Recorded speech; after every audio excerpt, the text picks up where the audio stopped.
ओम नमो भगवते वासुदेवाय। ओम नमो भगवते वासुदेवाय। ओम नमो भगवते वासुदेवाय। ओम नमो भगवते वासुदेवाय।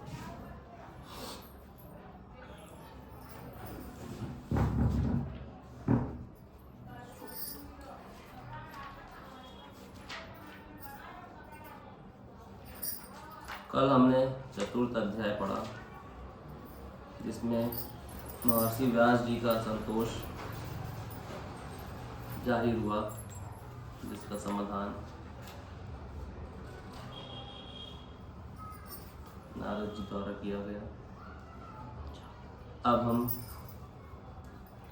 अथ पंचमो अध्याय शुरू करेंगे। भगवान के यश कीर्तन की महिमा और देवर्षि नारद जी का पूर्व चरित्र।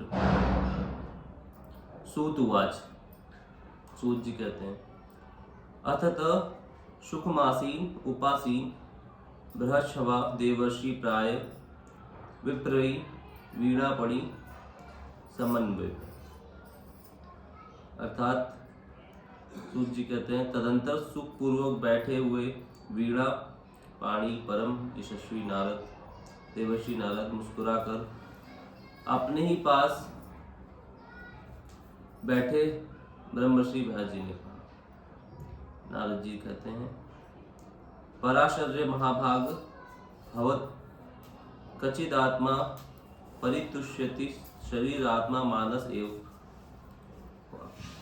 जिज्ञासीत सुसम्यनपि ते महद्भुतम कृतवान भारत यशस्व सर्वार्थ परिबृहितम जिज्ञासासीति मते च यत्र ब्रह्मा सनातनम अथापि शोचस्नामार्णम कृतार्थ एव प्रभु। नारद जी ने प्रश्न किया, महाभाग व्यास जी, आपके शरीर एवं मन दोनों ही अपने कर्म एवं चिंता से संतुष्ट है ना?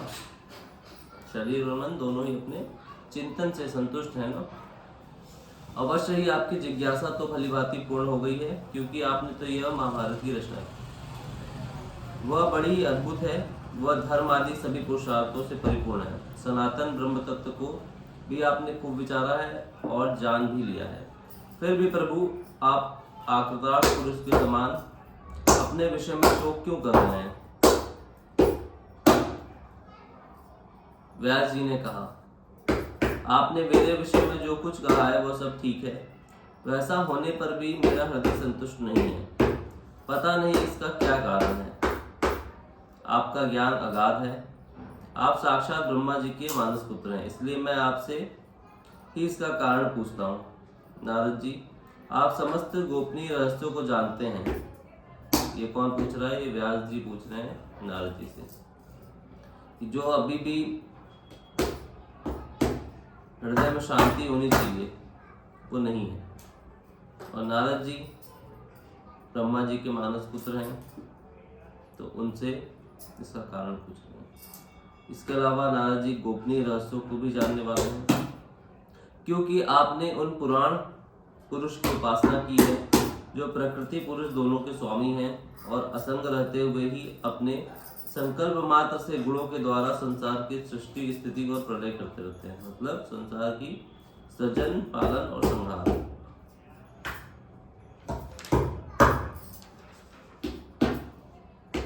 आप सूर्य की भांति इन तीनों लोकों में भ्रमण करते रहते हैं और योग बल से प्राण वायु के समान सबके भीतर रहकर अंतःकरणों के भी साक्षी हैं। योग अनुष्ठान और नियमों के द्वारा पर ब्रह्मा और शब्द ब्रह्मा दोनों की ही पूर्ण प्राप्ति कर लेने पर भी मुझ में जो बड़ी कमी है उसे कृपा करके आप बताइए। श्री नारद उवाच। नारद जी कहते हैं, व्यास जी, आपने भगवान के निर्मल यश का गान प्राय नहीं किया है। मेरी ऐसी मान्यता है कि जिससे भगवान संतुष्ट नहीं होते वह शास्त्र या ज्ञान अधूरा है। आपने धर्म आदि पुरुषार्थों का जैसा निरूपण किया है, भगवान श्री कृष्ण की महिमा का वैसा निरूपण नहीं किया है। जैसा आपने धर्म आदि पुरुषार्थों का निरूपण किया है, वैसा भगवान कृष्ण की महिमा का वैसा निरूपण नहीं किया। जिस वाणी से, चाहे वह रस भाव अलंकार आदि रस से युक्त ही क्यों न हो, जगत को पवित्र करने वाले भगवान श्री कृष्ण के यश का कभी गान नहीं होता। वह तो कौओं के लिए उच्चिष्ट फेंकने के स्थान के समान अपवित्र मानी जाती है। मानसरोवर के कमनीय कमल वन में विहार करने वाले हंसों की भांति ब्रह्मा धाम में विहार करने वाले भगवत चरणाविंद सहित परमहंस भक्त कभी उसमें रमण नहीं करते।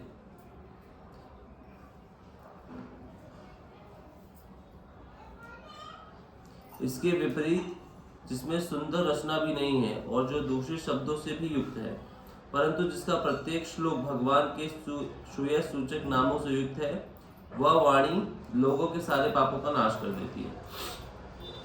क्योंकि सत्पुरुष ऐसे ही वाणी का श्रवण, गान और कीर्तन किया करते हैं।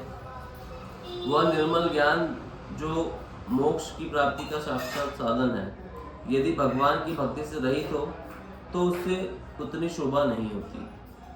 फिर जो साधन और सिद्धि दोनों ही दिशाओं में सदा ही अमंगल स्वरूप है, वह काम्य कर्म और भगवान को अर्पण नहीं किया गया है। ऐसा अहेतुक निष्काम कर्म भी कैसे सुशोभित हो। महाभाग व्यास जी, आपकी दृष्टि अमोघ है, आपकी कीर्ति पवित्र है। ये नारद जी व्यास जी से बोल रहे हैं। आप सत्य प्राण एवं दृढ़वत है, इसलिए आप संपूर्ण जीवों के बंधन से मुक्त करने के लिए समाधि के द्वारा अचिंतनीय शक्ति भगवान की लीलाओं का स्मरण कीजिए। जो मनुष्य भगवान की लीलाओं के अतिरिक्त और कुछ भी कहने की इच्छा करता है, वह उस इच्छा से ही निर्मित अनेक नाम और रूपों के चक्कर में पड़ जाता है।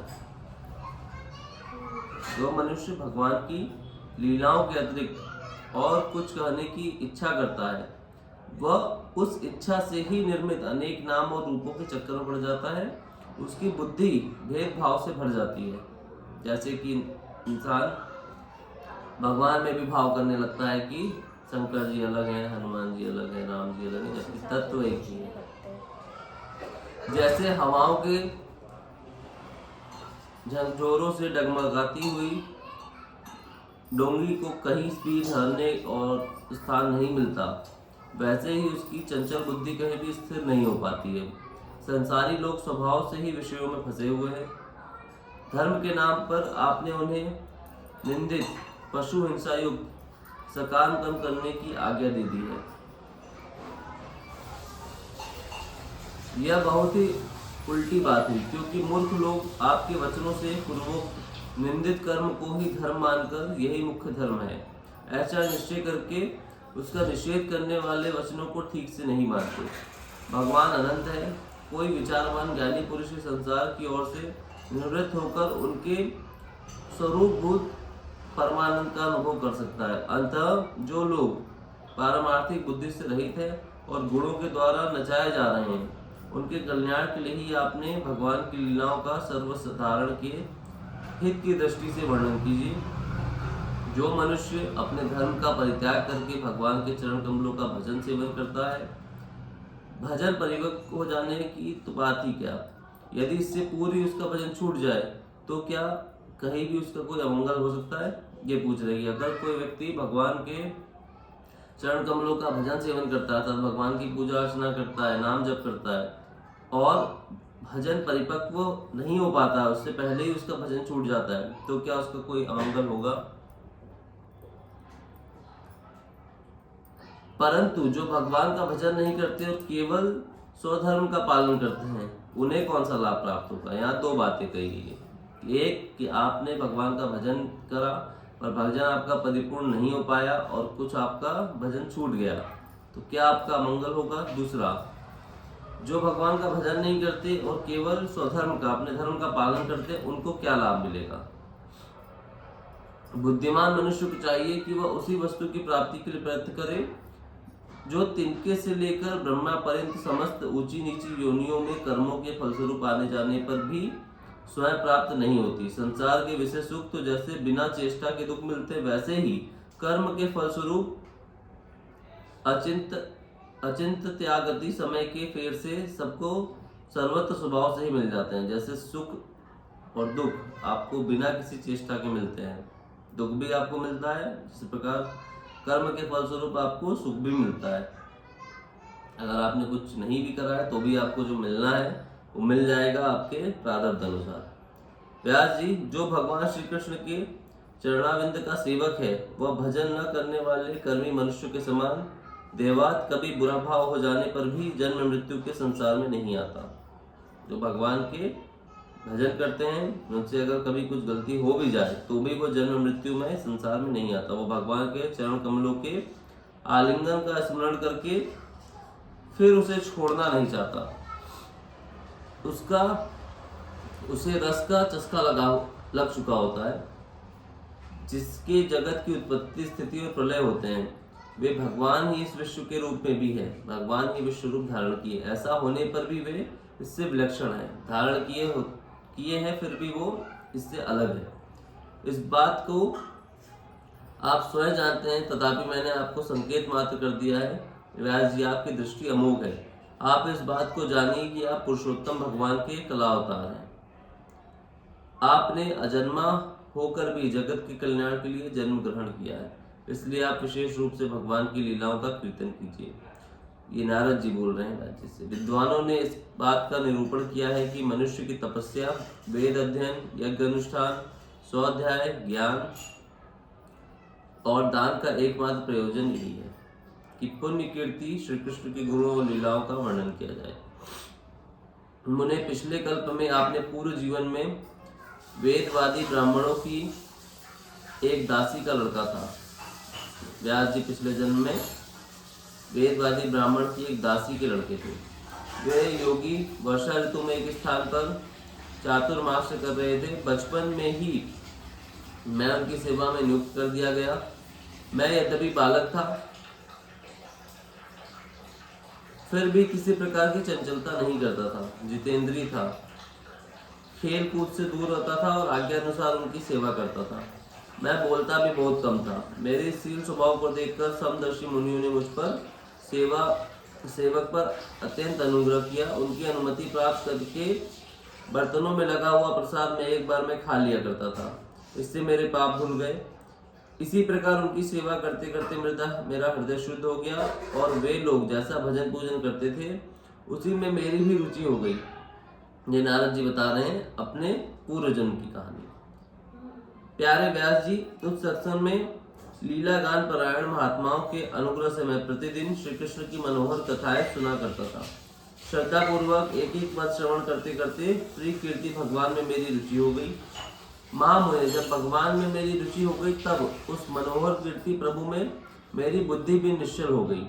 उस बुद्धि से मैं संपूर्ण सत्य और असत रूप जगत को पर ब्रह्मा स्वरूप आत्मा में माया से कल्पित देखने लगा। इस प्रकार शरद और वर्षा, इन दो ऋतुओं में तीनों समय उन महात्मा मुनियों ने श्री हरि के निर्मल यश का संकीर्तन किया और मैंने प्रेम से प्रत्येक बात सुनता रहा। अब चित्त के रजोगुण और तमोगुण का नाश करने वाले भक्ति का मेरे हृदय में प्रादुर्भाव हो गया। मैं उनका बड़ा ही अनुरागी था, विनयी था। उन लोगों की सेवा से मेरे पाप नष्ट हो चुके थे। मेरे हृदय में श्रद्धा थी, इंद्रियों में संयम था एवं शरीर, वाणी और मन में उनका आज्ञाकारी था। उस दीन वत्सल महात्माओं ने जाते समय कृपा करके मुझे उस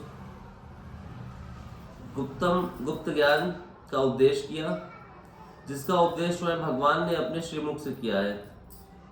उस उपदेश से ही जगत के निर्माता भगवान श्री कृष्ण माया के प्रभाव को मैं जान सका, जिसके जान लेने पर परम पद की प्राप्ति हो जाती है। सत्य संकल्प व्यास जी, पुरुषोत्तम भगवान श्री कृष्ण के प्रति समस्त कर्मों को समर्पित कर देना ही संसार के तीनों तापों की एकमात्र औषधि है। यह बात मैंने आपको बता दी। प्राणियों को जिस पदार्थ के सेवन से जो रोग हो जाता है वही पदार्थ चिकित्सा विधि से अनुसार प्रयोग करने पर क्या उस रोगों को दूर नहीं करता? क्या? इसी प्रकार यद्यपि सभी कर्म मनुष्यों के जन्म मृत्यु रूप संसार चक्र में डालने वाले, तथापि जब भगवान को समर्पित किए जाते हैं तब उनका कर्मपना ही नष्ट हो जाता है।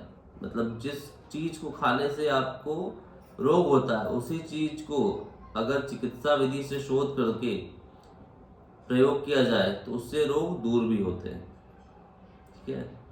तथापि जब भगवान को समर्पित कर दिए जाते हैं आपके कर्म, तो वो फिर कर्मपना से ही नष्ट हो जाते हैं, मतलब उसका आपको कोई भी फल नहीं मिलता। इस लोक में जो शास्त्रविद कर्म भगवान की प्रसन्नता के लिए किए जाते हैं, उन्हीं से पराभक्ति युक्त ज्ञान की प्राप्ति होती है।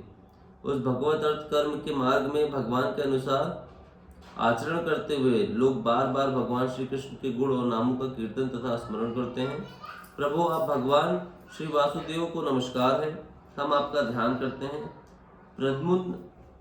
प्रद्युमन, अनिरुद्ध और सकर्षणों को भी नमस्कार है। इस प्रकार जो पुरुष चतुर्व्यूह रूपी भगवान मूर्तियों के नाम द्वारा प्राकृत मूर्ति रहित अप्राकृत मंद मूर्ति भगवान यज्ञ पुरुष का पूजन करता है, उसी का ज्ञान पूर्ण एवं यथार्थ है। ब्राह्मण, जब मैंने भगवान की आज्ञा का इस प्रकार पालन किया, तब इस बात को जानकर भगवान श्री कृष्ण मुझे आत्मज्ञान, ऐश्वर्य और अपनी भाव रूपा प्रेम भक्ति का दान किया। व्यास जी, आपका ज्ञान पूर्ण है, आप भगवान की ही कीर्ति का, उनकी प्रेममय लीलाओं का वर्णन कीजिए, उसी से बड़े बड़े ज्ञानियों की भी जिज्ञासा पूर्ण होती है। जो लोग दुखों के द्वारा बार बार रौंदे जा रहे हैं, उनके दुख की शांति इसी से हो सकती है और दूसरा कोई उपाय नहीं। इति श्रीमद् भगवत पुराणे महापुराणे पारमहंस्या संहितायां प्रथम स्कंदे व्यास नारद संवादे पंचमो अध्याय समाप्त। 68वां अध्याय नारद जी के पूर्व चरित्र का शेष भाग अब हम जानेंगे। सूत उवाच एव निष्मये भगवद्वास जन्मे कर्मे च भूय प्रपक्षत ब्राह्मण व्यास सत्यवशित श्रुतम्। श्री सूत जी कहते हैं सौनक जी से, देवर्षि नारद के जन्म और साधना की बात सुनकर सत्यवंती नंदन भगवान श्री व्यास जी ने उनसे फिर प्रश्न किया। व्यास जी ने पूछा, नारद जी, जब आपको ज्ञान उपदेश करने वाले महात्मागण चले गए, तब आपने क्या किया? उस समय तो आपकी अवस्था बहुत छोटी थी। स्वयंभू आपकी शेष आयु किस प्रकार व्यतीत हुई और मृत्यु के समय आपने किन विधि से अपने शरीर का परित्याग किया? देवर्षि, काल तो सभी वस्तुओं को नष्ट कर देता है, उसने आपकी इस पूर्व कल्प की स्मृति का कैसे नाश नहीं किया? मतलब मरने के बाद इंसान की स्मृति जो है देह वो खत्म हो जाती है, लेकिन नारद जी की बुद्धि स्मृति खत्म नहीं हुई। तो यही जानना चाह रहे हैं व्यास जी कि ऐसा कैसे हुआ कि मरने के बाद तो सबकी स्मृति चली जाती है, मेमोरी लॉस हो जाती है, पर आपकी क्यों नहीं हुई? इस पर नारद जी ने कहा, मुझे ज्ञान उपदेश करने वाले महात्मागण जब चले गए, तब मैंने इस प्रकार अपना जीवन व्यतीत किया। यद्यपि उस समय मेरी अवस्था बहुत छोटी थी, मैं अपनी माँ का इकलौता लड़का था। मुझे तो एक वह स्त्री थी, दूसरे मूल और तीसरे दासी थी। मुझे भी उसकी सेवा और कोई सहारा न था। उसने अपने को मेरे स्नेह पास से जकड़ रखा था। वह मेरे योगक्षेम की चिंता तो बहुत करती थी, परंतु पराधीन होने के कारण कुछ कर नहीं पाती थी। चिंता तो करती थी माँ, लेकिन दासी थी तो ज़्यादा कुछ कर नहीं पाती थी। जैसे कठपुतली नाचने वालों की इच्छा के अनुसार नाचती है, वैसे ही यह सारा संसार ईश्वर के अधीन है। मैं भी अपनी माँ के स्नेह बंधन में बंधकर उसे ब्राह्मण बस्ती में ही रहा। मेरी अवस्था केवल 5 वर्ष की थी। मुझे दिशा, देश और काल के संबंध में कुछ भी ज्ञान न था। एक दिन की बात है, मेरी माँ गौ धोने के लिए रात के समय घर से बाहर निकली। रास्ते में उसके पैर से सांप छू गया। उसने उस बेचारी को डस लिया। उस सांप का क्या दोष, काल की ऐसी ही प्रेरणा थी। मैंने समझा भक्तों का मंगल चाहने वाले भगवान का यह अनुग्रह ही है। इसके बाद मैं उत्तर दिशा की ओर चल पड़ा। मतलब नारद जी की जो माता थी, उनको सांप ने डस लिया। काल की प्रेरणा से प्रेरित होकर ये नारद जी को उसी समय पता चल गया, क्योंकि वो ज्ञान से परिपूर्ण हो चुके थे। फिर नारद जी ने सोचा कि यह भगवान का कोई मंगल विधान है। जो हुआ अच्छा हुआ। उस ओर मार्ग में मुझे अनेकों धन धान्य से संपन्न देश, नगर, गांव, अहिरों की चलती फिरती बस्तियां, खाने, खेड़े, नदी और पर्वतों के तटवर्ती पड़ाव, वाटिकाएं, वन रंग बिरंगी धातुओं से युक्त विचित्र पर्वत दिखाई दिए। कहीं कहीं जंगली वृक्ष थे, कहीं कहीं बड़ी शाखाएं हाथियों ने तोड़ डाली थी। शीतल जल से भरे हुए जलाशय, जिनमें देवताओं के काम में आने वाले कमल, उन पर पक्षी तरह तरह की बोली बोल रहे थे और भौरे मंडरा रहे थे। यह सब देखता हुआ मैं आगे बढ़ा। मैं अकेला ही था। इतना लंबा मार्ग तय करने पर मैंने एक और घना जंगल देखा। उसमें नरकट, बांस, सेठा, कुश, कीचड़ आदि दिखे। उसकी लंबाई चौड़ाई भी बहुत थी और वह सांप, उल्लू, सियार आदि भयंकर जीवों का घर हो रहा था। देखने में बड़ा भयावना लग रहा। चलते चलते मेरा शरीर और इंद्रियां शिथिल हो गई। मुझे बड़े जोर की प्यास लगी। भूखा तो था ही। वहां एक नदी मिली। उस कुंड में मैंने स्नान किया, जलपान किया और आचमन किया। इससे मेरी थकावट मिट गई। उस विजर वन में एक पीपल के नीचे आसन लगाकर बैठ गया। महात्माओं से जैसा मैंने सुना था, हृदय में रहने वाले परमात्मा के उसी स्वरूप का मैंने मन ही मन ध्यान करने लगा।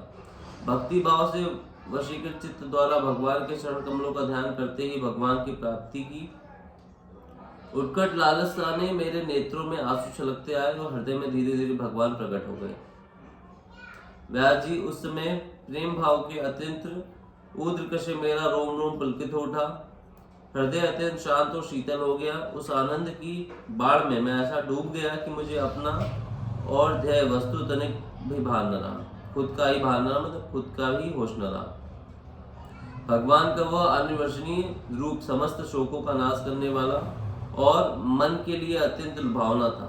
सहसा उसे न देख मैं बहुत ही विकल हो गया और अमना सा होकर आसन से उठ खड़ा हुआ।